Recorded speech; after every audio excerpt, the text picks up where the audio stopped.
qual livro podemos indicar ao paciente para melhor compreensão do luto?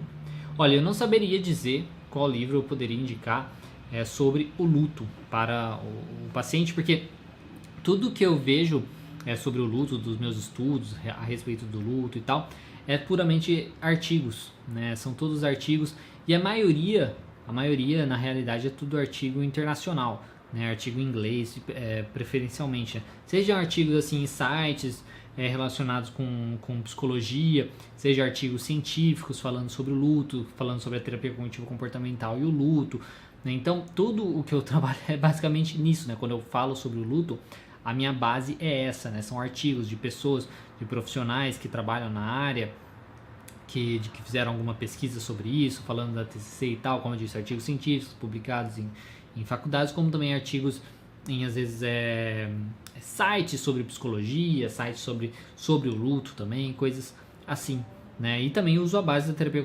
cognitivo-comportamental, falando, por exemplo, sobre a ideia da aceitação e por aí vai, para tentar complementar um pouco mais.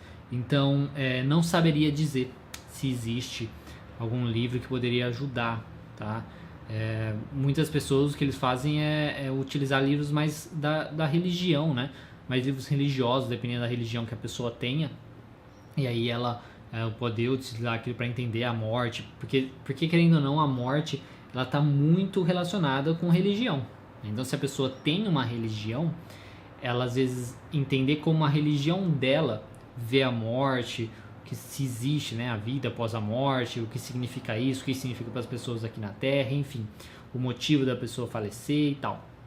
Ela, às vezes, entender como a religião dela enxerga a morte, isso pode trazer já a sua calma, o entendimento dela da vida, porque o luto, querendo ou não, para a pessoa entender, ela, quando a gente está falando de pacientes, né, ela precisa entender, às vezes, a questão da morte mesmo, né, o significado da morte, o quanto aquela morte é ruim, né, ou é boa, ou que faz parte da vida e tal. Então a parte religiosa pode ajudar bastante, tá? E vai depender muito. Então, infelizmente, eu não saberia dizer se há algum livro, principalmente em português e tal, que poderia falar sobre isso. Com certeza tem, tá? Mas eu não saberia dizer, porque, como eu disse, todo o conteúdo que eu trabalho, que eu uso para trabalhar com luto, é focando em artigos e por aí vai.